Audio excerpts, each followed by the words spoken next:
तो good afternoon all of you. Good afternoon. Start करते हैं क्वेश्चन। आप लोग मुझे मॉड्यूल से पूछो क्वेश्चन। जो मॉड्यूल है आपका फर्स्ट मॉड्यूल। गुड आफ्टरनून कशिश। तो मॉड्यूल नंबर जो ये आपका 7, इसमें एल्काइल हैलाइड, इसमें क्वेश्चन स्टार्ट करो पूछना। पहले एक्सरसाइज 1, एक्सरसाइज 1 में 1 से 10 तक किसी को डाउट है? एक्सरसाइज 1 में 1 से 10 तक। सेकंड वाला क्वेश्चन, सेकंड वाले क्वेश्चन में देखो क्या होता है कि जो ग्रुप है, जैसे मैंने कहा आपको Br3, जैसे देखो ये आपके पास PBr3 है, तो PBr3 का रोल क्या होता है? जैसे PCl3 PBr3 क्या करेगा, जहां पे OH होगा उसको हटाएगा और वहां पे क्या लगा देगा, Br लगा देगा। अब जैसे मैंने लिखा CH2OH CH2OH, अगर आप इसमें Br3 को ऐड करते हो, PBr3 को ऐड करते हो तो क्या होगा, एक Br यहां आ जाएगा, एक Br यहां आ जाएगा, तो ये Br बन गया आपके पास, यानी ये बन गया आपका विसिनल डाइहैलाइड। तो पहला ऑप्शन सही है। सेकंड ऑप्शन में देखो, सेकंड ऑप्शन होता है CH3CH double bond CH2 plus Br2। अब देखो Br2 अगर नॉर्मल कंडीशन में दिया हुआ है तो दोनों Br यहाँ अटैच होंगे। नॉर्मल कंडीशन में दोनों Br अटैच हो जाते हैं, ध्यान रखना। अगर आपको एलाइलिक में ले जाना है, यहाँ Br ले जाना है, तो क्या करना पड़ेगा, उसके लिए होता है हाई टेम्परेचर। 400 से 600 डिग्री सेल्सियस पे अगर आप ले जाओगे, वहां पे अगर आप Br2 ऐड करते हो तो उसे कहते हैं एलाइलिक सब्स्टिट्यूशन रिएक्शन। ये कंफ्यूजिंग वाला होता है, इसको ध्यान रखना है। Br2 अगर सिंपल दे दिया या CCl4 के साथ दे दिया तो Br कहाँ पे ऐड होगा, जहां पे डबल बॉन्ड होता है। और अगर हाई टेम्परेचर दे दिया 400 से 600 डिग्री सेल्सियस के बीच में, तो उस समय जो Br ग्रुप है वो यहाँ पे अटैच होगा जहां एलाइलिक है, तो ये बनेगा CH2Br और यहाँ पे डबल बॉन्ड सेफ रहेगा। तो कंडीशन को ध्यान रखना है कि किस कंडीशन में क्या होता है। तो इसमें भी दोनों पॉसिबिलिटी है, इसमें भी विसिनल बन रहा है। तीसरे केस में हम देखते हैं, देखो CH triple bond CH plus हमने इसमें लिखा HBr, तो HBr मार्कोनिकॉफ रूल। एक मिनट, आस्था क्या कह रहे हो आप सर? बाद में एक बार, हाँ हाँ, आप फिक्र मत करो। आपको अगर कोई भी टॉपिक लगता है कि आपका टफ जा रहा है या नहीं हो रहा है, तो आप मुझे क्या करना है, उसे मैसेज करना है, मैं आपको उसकी वीडियो बना के दूंगा पूरी पहले, फिर हम उस पर डिस्कशन करेंगे क्वेश्चन आंसर। ठीक है। अब देखो ये ट्रिपल बॉन्ड है, इसमें मार्कोनिकॉफ रूल लगेगा, लेकिन यहाँ पे कोई दिक्कत नहीं, क्योंकि आप कहीं पे भी H को ऐड कर सकते हो, कहीं पे भी Br को ऐड कर सकते हो, HBr। अब दोबारा अगर आप HBr को ऐड करोगे तो कहाँ जाएगा Br, जहां पे हाइड्रोजन कम होता है, तो ये Br कहाँ जाएगा, इसी कार्बन के पास जाएगा, और हाइड्रोजन कहाँ जाएगा, यहाँ जाएगा। तो ये बनेगा आपके पास CH3 सिंगल बॉन्ड CH, यहाँ Br और यहाँ Br, यानी इस केस में आपको मिलेगा जैम डाइहैलाइड, जैम डाइहैलाइड। तो ये वाला केस है आंसर थर्ड, जहां पे आपको विसिनल नहीं मिलेगा। और इसके अलावा आंसर बोलो 1 से 10, समझ में आया निहारिका? डन और नोट? ओके। और क्वेश्चन 7, क्वेश्चन नंबर 7 है आपका। आपको देखो यही मैंने आपको बताया था, NBS, एन ब्रोमोसक्सिनामाइड, इसे कहते हैं एन ब्रोमोसक्सिनामाइड। इसका काम क्या होता है देखो। हाँ कशिश, सेकंड का आंसर 3 है। अब देखो इस केस में क्या होता है कि इस केस में क्या होगा, इस केस में क्या होता है कि जब भी आपको NBS करते हैं, अभी मैंने देखो ये एग्जांपल दिया आपको, ये एलाइलिक क्या था, सब्स्टिट्यूशन, उसमें आपको ये भी बताया था, अगर आप हेडिंग चेक करो एलाइलिक सब्स्टिट्यूशन, एलाइलिक सब्स्टिट्यूशन में जाते हो तो आपने देखा होगा NBS, NBS भी लिखा होता है वहां पे। तो NBS का काम केवल ब्रोमीन को सप्लाई करना है बस, और ब्रोमीन को कहां पे करेगा, जहां पे डबल बॉन्ड के बगल वाले में। जैसे ये लिख दिया उसने, ये डबल बॉन्ड है CH2, तो इसके पास दो ऑप्शन है, अब ये ग्रुप भी कर सकता है, ये ग्रुप भी कर सकता है। ध्यान रखना यहाँ दोनों में से आप Br कहीं भी ऐड करवा सकते हो, क्योंकि इसके लिए डबल बॉन्ड के रिस्पेक्ट में अल्फा पोजीशन दोनों होती है, तो ये अल्फा को करता है। जैसे मैंने अभी बताया था, देखो ये डबल बॉन्ड है, इसके रिस्पेक्ट में यहां जाएगा, यानी अल्फा पोजीशन में जाएगा, इसके रिस्पेक्ट के बगल वाले में। ऐसे ही देखो ये डबल बॉन्ड है, इस डबल बॉन्ड के रिस्पेक्ट में ये दोनों पोजीशन में से Br कहीं भी जा सकता है। तो अगर क्वेश्चन में ये लिखा है और यहाँ पे डबल बॉन्ड के बाद यहाँ Br लिख दिया तो भी सही है, और यहाँ पे लिख दिया तो भी सही है, क्योंकि ये कौन सा एग्जाम्पल है आपका, एलाइलिक सब्स्टिट्यूशन रिएक्शन। उसमें देखो मैकेनिज्म वगैरह सब कुछ बताई हुई है आपको, ठीक है, तो वहां पे आपको मिल जाएगा। तो ये आंसर है फर्स्ट आंसर, फर्स्ट होगा इसका आंसर। NBS का रोल केवल ब्रोमीन है, बाकी कुछ नहीं होता। ब्रोमो से आपको पता चल रहा है इसके पास केवल ब्रोमीन है, तो ये ब्रोमीन को ही सप्लाई करेगा बस। और दूसरी चीज है कि कहां पे जाएगा, जहां डबल बॉन्ड है उसके बगल वाले पे। क्लियर हुआ 7 वाला क्वेश्चन? 7 is clear? आगे बढ़े।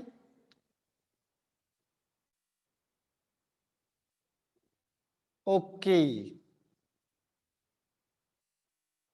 MTG में कौन सा आंसर दिया हुआ है फिर बताओ, MTG में कौन सा आंसर दिया हुआ है? मैथिली बताओ, MTG का आंसर कौन सा है? थर्ड? थर्ड?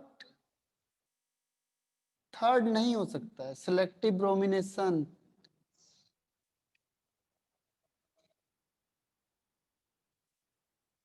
ये एलाइलिक पोजीशन में ही जाता है। आप इसको चेक करो एक बार, NBS को, इसकी प्रॉपर्टी चेक करोगे आप तो आपको समझ में आ जाएगा इसका। NBS की प्रॉपर्टी अगर आप देखो एक बार तो वहां से आपको आ जाएगा। ओके ओके, मैं देखता हूँ, फिर मैं चेक करके बताऊंगा आपको, ठीक है। और इसके अलावा आंसर क्वेश्चन बताओ, 1 से 10 तक कोई क्वेश्चन? 11 वाला, 10 तक और कोई नहीं है इसके अलावा? 10 क्लियर है सबका?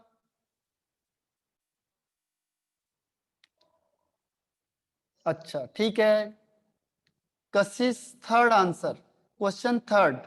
थर्ड में तो सिंपल आपको क्या करना है, रिएक्टिविटी चेक करनी है बस। थर्ड में तो देखो, थर्ड वाले केस में क्या करना है आपको, रिएक्टिविटी चेक करो। ये देखो थर्ड वाला क्वेश्चन, ये देखो फर्स्ट वाले में Cl हटा के प्लस लगा दो, इसको Cl लगा के Cl हटा के प्लस लगा दिया, Cl हटा के प्लस लगा दिया, Cl हटा के प्लस लगा दिया। अब इसमें देखना है, देखो एक पोर्शन जो सेम होता है उसको कभी मत देखो, कौन सी चीज देखनी जो डिफरेंट होगी बस। जो सेम हो तो सबके साथ सेम है, उसका कोई मतलब नहीं है, तो जो सेम हो उसे हटा दो। इसमें NO2 ग्रुप लगा हुआ है जो स्ट्रॉन्ग विड्रॉइंग ग्रुप होता है, जो कार्बोकैटायन की स्टेबिलिटी को सबसे कम करेगा, इसीलिए सेकंड आंसर सबसे लास्ट में जाएगा। देखो OCH3 group electron donating group होगा, तो इलेक्ट्रॉन को डोनेट करेगा, तो इसका नंबर सबसे पहला आ जाएगा। उसके बाद बी क्या करता है, डोनेटिंग ग्रुप से ज्यादा विड्रॉइंग ग्रुप का काम करता हो, यानी -I इफेक्ट का काम करता है, तो ये दोनों निकालने वाले हैं, तो दोनों के दोनों पीछे चले गए। तो इससे पहले क्या आएगा, थर्ड सबसे ज्यादा, फिर फर्स्ट, क्योंकि फर्स्ट पुश कर नहीं रहा है। उसके बाद फोर्थ वाला, क्योंकि फोर्थ के इलेक्ट्रॉन खींचने की टेंडेंसी कम होती है, और सबसे लास्ट में सेकंड। ओके, अब 11 क्वेश्चन पे आते हैं हम लोग। 11 question, question number 11। Question number 11 देखो क्या होता है।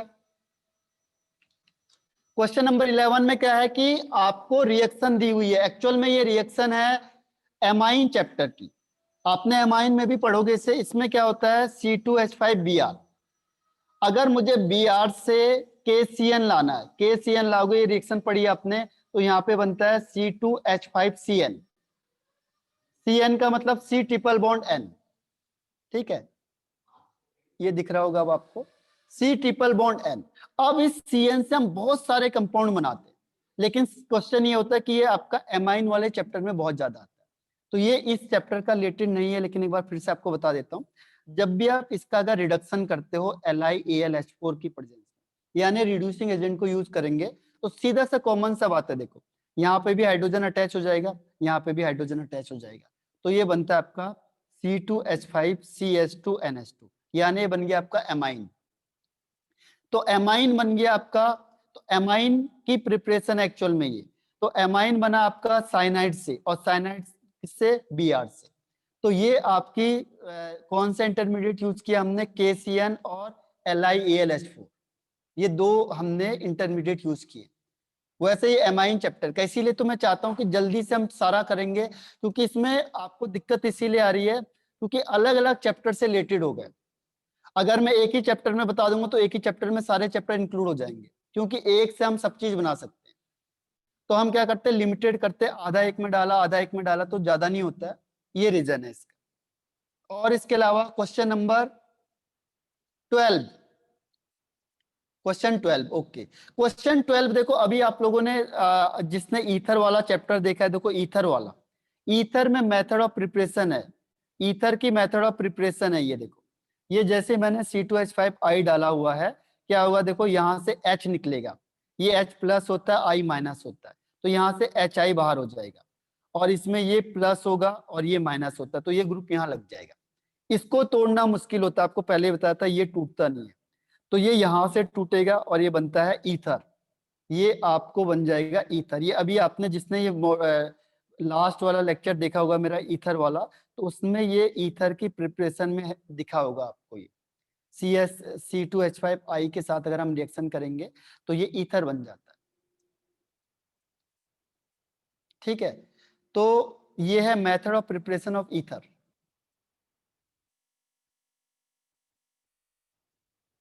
क्वेश्चन 13 में देखो, सिंपल है, आपको क्या करना है, जब भी Cl को हटा के प्लस चार्ज लगा दो। क्वेश्चन नंबर 13 में देखो, Cl आ गया, Cl को हटा दो, जैसे मैंने कहा C double bond C, Cl को हटाया, प्लस चार्ज लगा दो। H को ज्यादा जरूरी नहीं दिखाना, C Cl है, Cl के हटाया हमने, प्लस लगा दो। तीसरे केस में भी हम क्या करते हैं, CH2C और यहाँ पे C प्लस। अब देखो ये वाला एलाइलिक है, एलाइलिक, इसमें रेजोनेंस भी पॉसिबल है। ठीक है, इसकी वजह से इसकी स्टेबिलिटी सबसे ज्यादा हो जाती है, तो सबसे ज्यादा ये हो गया। ठीक है, उसके बाद ये हो गया, क्यों, क्योंकि C डबल बॉन्ड C से Cl को निकालना बहुत मुश्किल है, इसमें क्या होता है, रेजोनेंस की वजह से डबल बॉन्ड कैरेक्टर आ जाता है। तो विनाइल सबसे कम स्टेबल होता है, मतलब विनाइल से Cl निकालना बहुत मुश्किल है। रीजन क्या है, रेजोनेंस की वजह से यहाँ से Cl निकलेगा नहीं बाहर को, तो इसीलिए इस बॉन्ड तोड़ना मुश्किल होता है। तो इससे बढ़िया ये वाला बॉन्ड जल्दी टूट जाएगा। तो इसके बाद तो एलाइलिक सबसे ज्यादा स्टेबल होता है, तो सबसे फास्ट एलाइलिक होगा, फिर ये होगा, और सबसे लास्ट में विनाइलिक होगा। विनाइलिक का मैंने आपको ऑर्डर भी दिया होगा, सबसे लास्ट में आता है, क्योंकि ये रेजोनेंस की वजह से डबल बॉन्ड बनता है, जिसको तोड़ना मुश्किल होता है। हाँ, ये सब्स्टिट्यूशन रिएक्शन है। और क्या होगा, एक्वस के एवज क्या करेगा, Cl को बाहर करेगा। आपको देखो कई बार अभी बताया था, एक्वस के एवज क्या करता है, ये एक्वस एवज क्या करेगा, जहां पे Cl होगा, Cl को आपने हटाना और वहां पे OH ले आना है, बस कुछ नहीं करना है। एक्वस NaOH हो, एक्वस KOH होगा, इनका रोल क्या है कि जहां पे हेलोजन ग्रुप होगा उसको हटा के वहां पे OH ले आओ, बस, और कुछ नहीं है। तो ये है एक्वस का रोल। एक्वस का, एल्कोहलिक का क्या रोल है, एलिमिनेशन का, इसका काम है सब्स्टिट्यूशन करना। अगर इसकी जगह पे उसने लिख दिया एल्कोहलिक KOH, तो एल्कोहलिक KOH क्या करता है, एलिमिनेशन रिएक्शन, वो HCl को बाहर कर देगा, एलिमिनेशन रिएक्शन करेगा, और वो HCl या HBr को क्या करेगा, रिमूव कर देगा। ये कुछ चीजें याद करने की होती है बस। ठीक है, तो इसका ऑर्डर क्या हो जाएगा, फर्स्ट ऑर्डर हो जाएगा इसका, सबसे ज्यादा एलाइलिक, उसके बाद फिर ये वाला, और सबसे लास्ट में विनाइलिक, यानी first option is right. Clear है, क्लियर। अब बताओ 11 से 20 तक कोई क्वेश्चन, 11 से 20 तक कोई क्वेश्चन, 11 टू 20, 11 टू 20,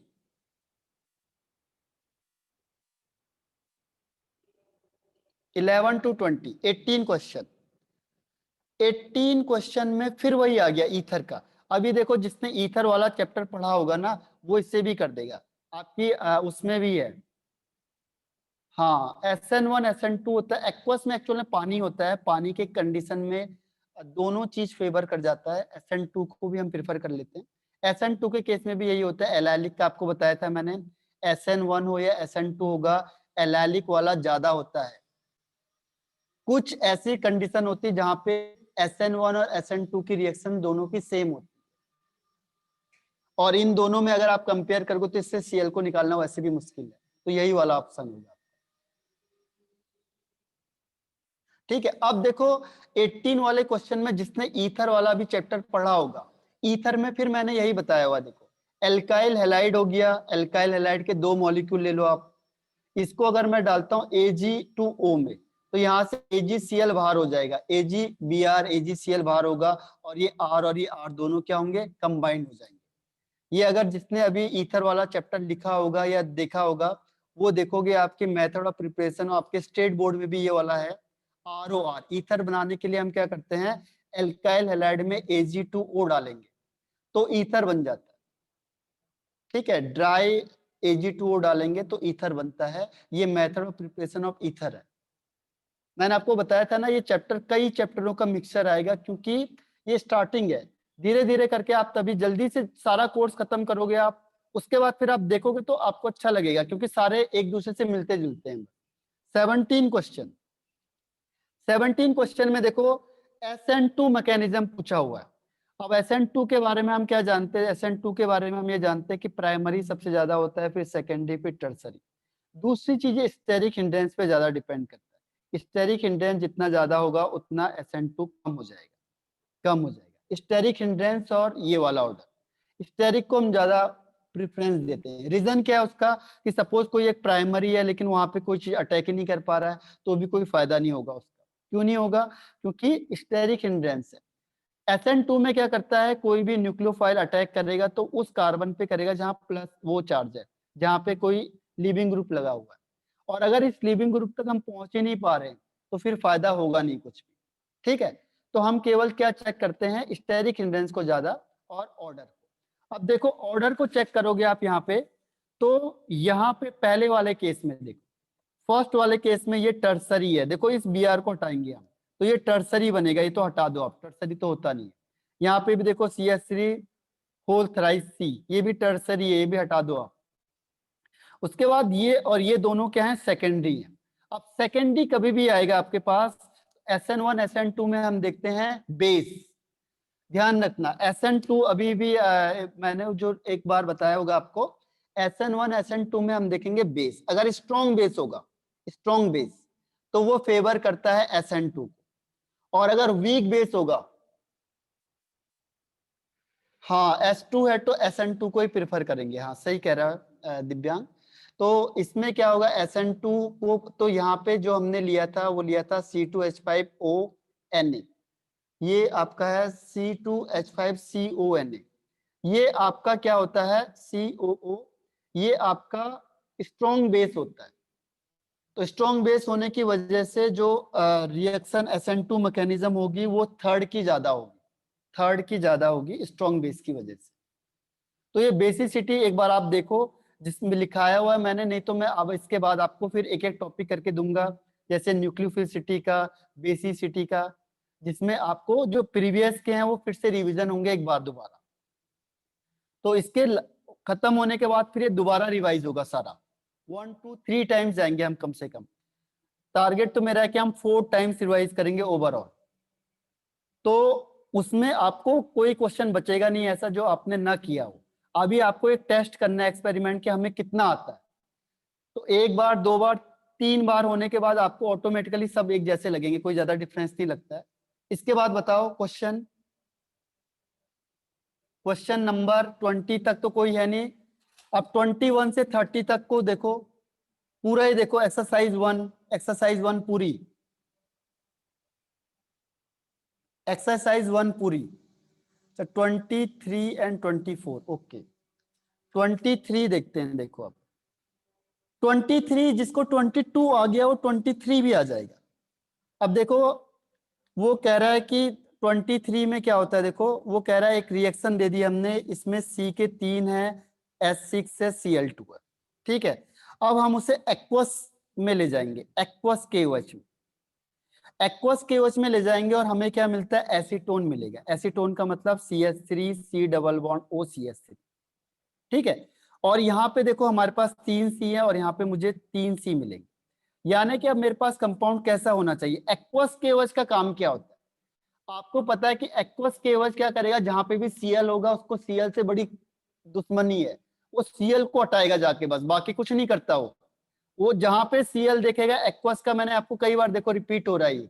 इसीलिए जब आप ऑर्गेनिक का करते हो तो एक बार जब आप हर चैप्टर में रिपीटिशन देखोगे तो वो ऑटोमेटिकली आपके दिमाग में आ जाएगा। देखो एक्वस केवस का काम क्या है, सब्स्टिट्यूशन का। तो वो क्या करेगा, जहां पे सीएल होगा वहां पे क्या आएगा, OH आ जाएगा।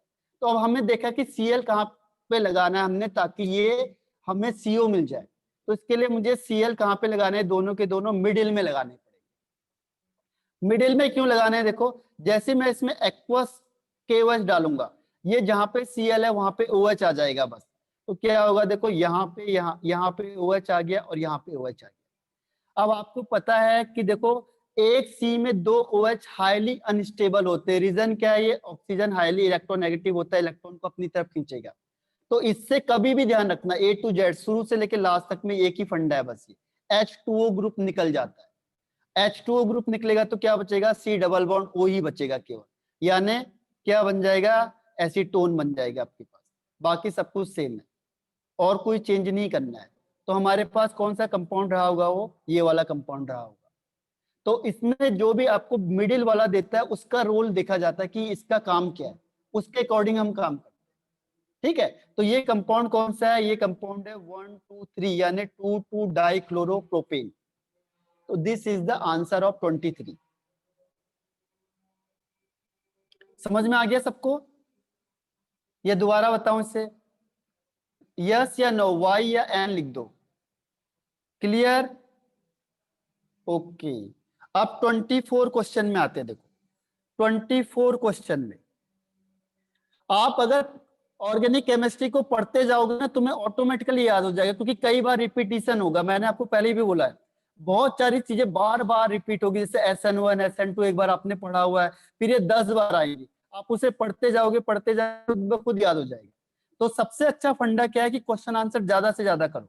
क्वेश्चन आंसर करोगे तो आपको चीजें याद होंगी, अगर आप क्वेश्चन आंसर नहीं करोगे तो नहीं होंगी याद। देखो इसमें क्या होता है, अपने रिंग बनाई, साइक्लोहेक्सेन का मतलब हेक्सेन बना दिया मैंने, और 1 2 डाइब्रोमो मतलब कहीं पे भी लगा दो आप, ये 1 हो गया, यहाँ 2 लगा, 1 2 डाइब्रोमो। अब उसमें लिखा है उसने कि डीहाइड्रोहेलोजिनेशन किसकी प्रेजेंस में होता है, ये अल्कोहलिक KOH, ये ध्यान रखो। अब जब भी आपको हाइड्रोजन हेलोजन को निकालना है तो आपको याद आना चाहिए तुरंत अल्कोहलिक KOH या NaNH2, इसके बहुत सारे नाम लिखे, लेकिन जो आपके बुक में बहुत ज्यादा दिया होगा वो दिया होता है अल्कोहलिक NaOH या अल्कोहलिक KOH, ये बहुत ज्यादा दिया होता है, औरों को नहीं देते उतना। ठीक है, तो जैसे आपके दिमाग में आया कि मुझे हाइड्रोजन हेलोजन को निकालना है, वैसे आपके दिमाग में आ जाना चाहिए अल्कोहलिक KOH, ये करेगा ये काम। अब हाइड्रोजन को किसका निकालेगा, पड़ोसी का। आपको पता है अल्फा बीटा एलिमिनेशन होता है, अल्फा बीटा एलिमिनेशन होता है, तो बीटा ये तो अल्फा ये वाला होगा। तो ये दोनों के दोनों हाइड्रोजन निकलेंगे बाहर, तो HBr यहाँ से निकलेगा बाहर, तो यहाँ डबल बॉन्ड आ जाएगा। HBr यहाँ से निकलेगा बाहर, तो यहाँ डबल बॉन्ड आ जाएगा। यानी ओवरऑल हमें क्या मिलेगा, यहाँ से इधर ये डबल बॉन्ड, इधर से ये डबल बॉन्ड, तो ये आपका कंपाउंड बनेगा। ठीक है, तो ये ध्यान रखना आपने। और इसमें कौन सा रूल लगता है, जब भी एलिमिनेशन करोगे तो सेटजेफ रूल लगता है, सेटजेफ रूल। सेटजेफ रूल आपको कई बार अभी और आएगा, ये पूरे केमिस्ट्री में घूमता रहेगा, Saytzeff rule and Hofmann rule. किसी कंडीशन में हॉफमैन केवल क्या बनता है, मेजर बनता है, और मैक्सिमम में सेटजेफ बनता है। हाँ वो थोड़ा सा गलत आंसर दिया है उसका, इसका आंसर गलत है, इसे चेंज कर लेना आप लोग। ये मॉड्यूल में गलत दिया हुआ है, 4 आंसर गलत है, इसका फर्स्ट आंसर सही है। मॉड्यूल का जो आंसर है वो गलत है। ठीक है, इसका फर्स्ट आंसर है, पहले लिख लो इसे, इसमें मॉड्यूल का आंसर गलत है। अब और क्वेश्चन पूछो इसमें, निहारिका क्वेश्चन पूछो, आपका क्या क्वेश्चन था।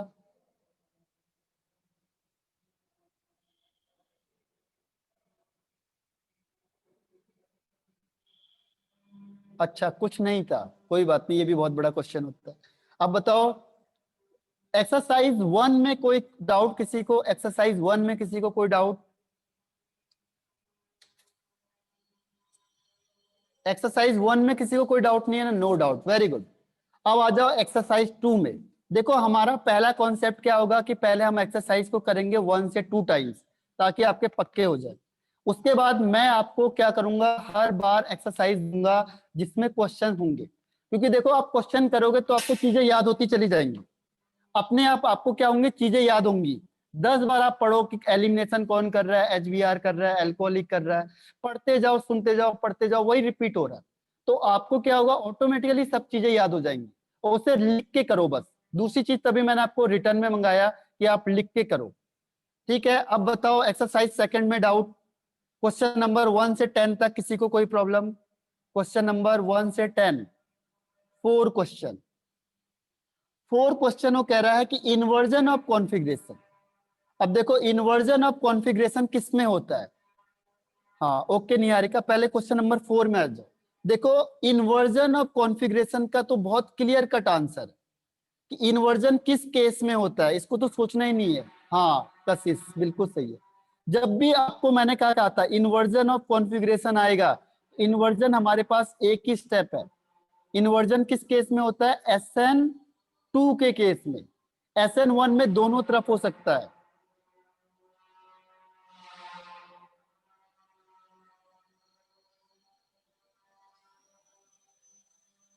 इसमें हाइड्रोलाइसिस में एक्चुअल में क्या होता है, प्रेफरेंस करते हैं ना जो हम लोग। अगर आप SN1 करोगे तो SN1 में क्या होगा, SN1 में तो दोनों केस हैं फिर। हाँ SN प्रोटिक होता है, बिल्कुल सही कहा आपने, प्रोटिक होता है H2O। लेकिन होता क्या है कि वाटर के केस में SN1 को प्रेफरेंस ज्यादा मिलती है। ठीक है, वाटर SN1 को ज्यादा प्रिफर करता है, लेकिन इन्वर्जन तो केवल SN2 के केस में होगा। ऐसा नहीं है कि ये मेजर बनेगा, ये मेजर बनता है तो ये माइनर बनेगा ना, लेकिन ऐसा तो नहीं है कि बनेगा नहीं, बनेगा। लेकिन वो कह रहा है कि फेवर कौन करेगा, तो फेवर कौन करेगा, SN2 ही करेगा। अगर ये SN1 करेगा तो इसमें तो दोनों कंडीशन पॉसिबल है। ठीक है, और ये वाला प्रोडक्ट भी बनेगा, माइनर बनेगा लेकिन बनेगा। और ये SN2 हर हमेशा फेवर करेगा किसको, इन्वर्जन। SN1 में तो दोनों हो जाएंगे, फिर तो कोई सवाल ही नहीं होता, फिर तो हम इन्वर्जन ही नहीं कह सकते, हम तो कहेंगे रिटेंशन भी हो रहा है इसमें, इन्वर्जन भी हो रहा है इसमें। तो दोनों प्रोडक्ट बनेंगे, लेकिन जो इन्वर्जन को फेवर करेगा वो केवल और केवल कौन करेगा, SN2 करेगा। ठीक है, तो इसका आंसर हो गया फर्स्ट, 4 का आंसर है फर्स्ट।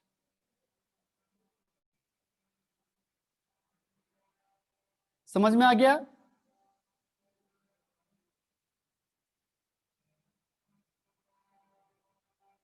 क्लियर है? Question number third, question number third में देखो, हाँ बड़ा ट्रिकी क्वेश्चन है। देखो क्वेश्चन नंबर थर्ड वाला भी देख लो, ये पूछा जाता है मेंस में, ज्यादा आते हैं इसके क्वेश्चंस थर्ड के।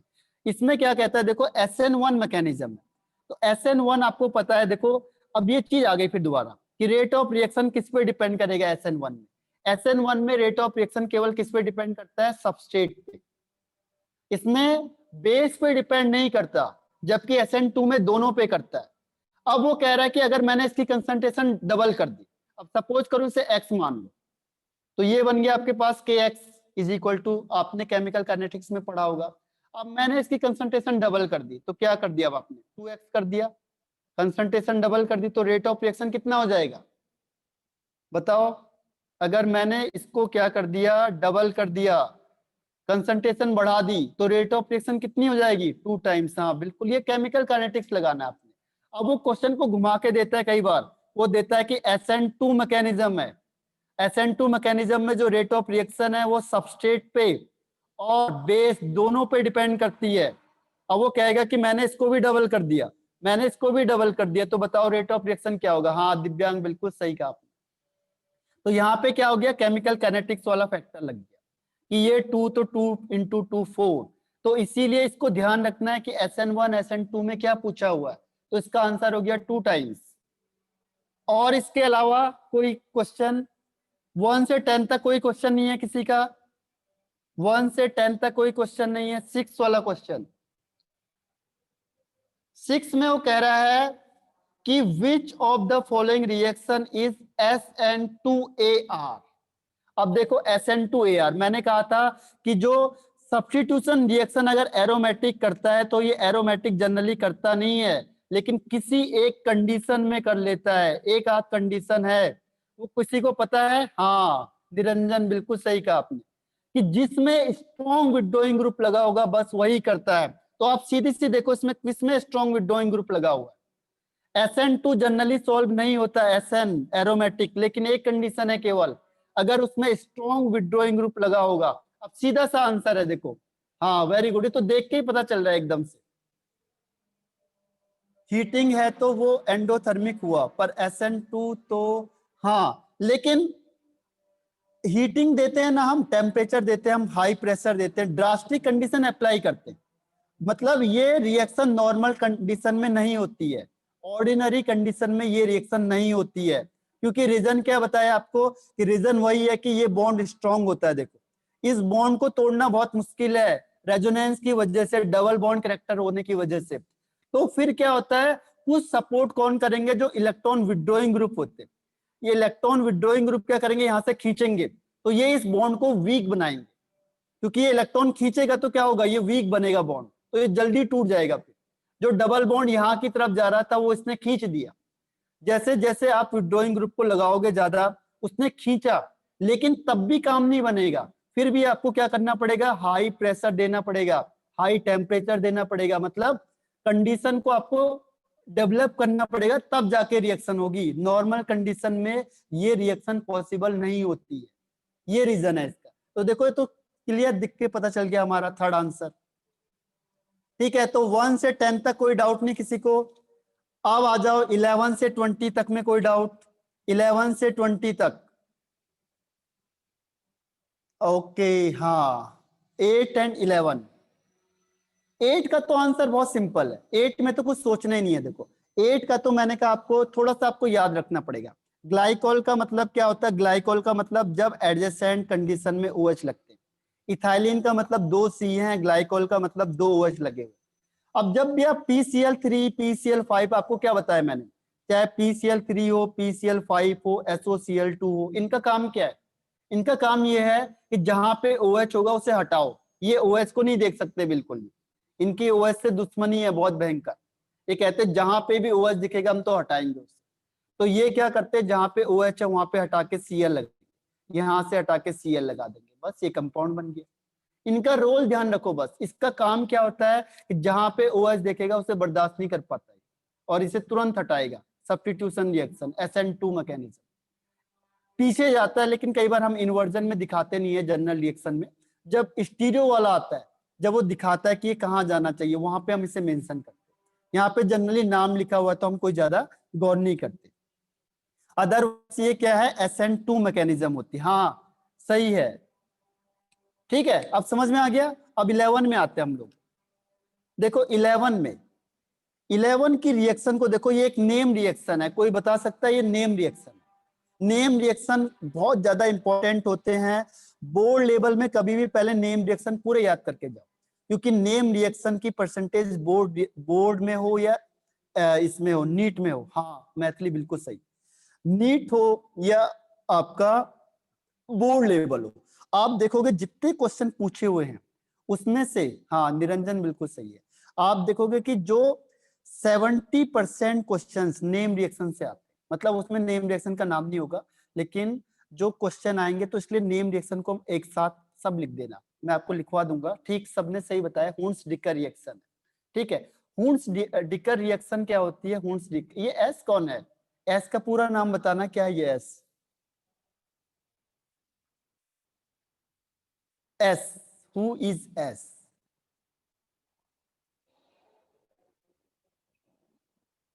ये एस गायब हो गया।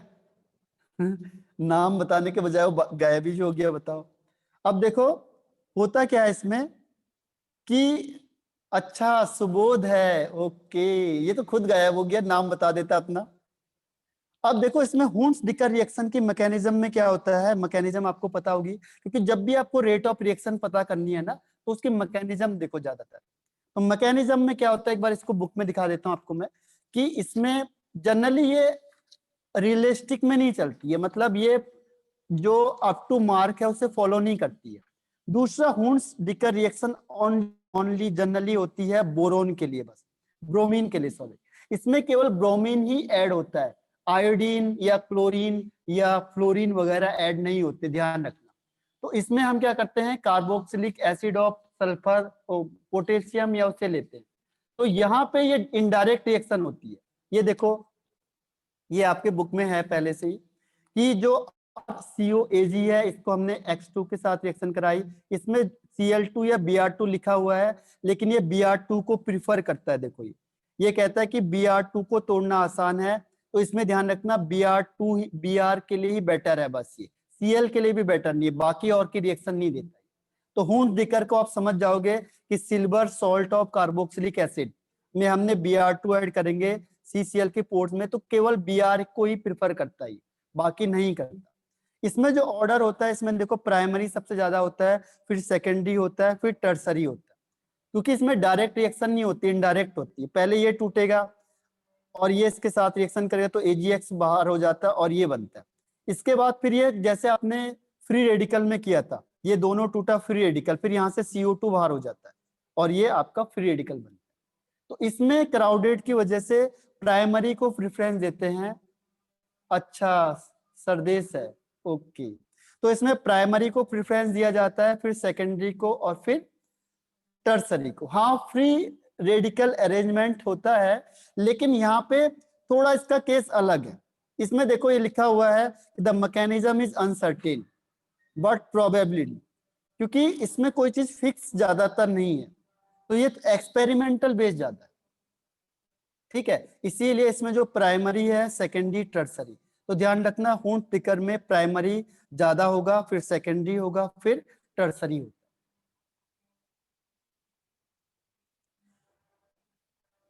ठीक है, तो ये इसका आंसर हो गया आपका, इसका आंसर है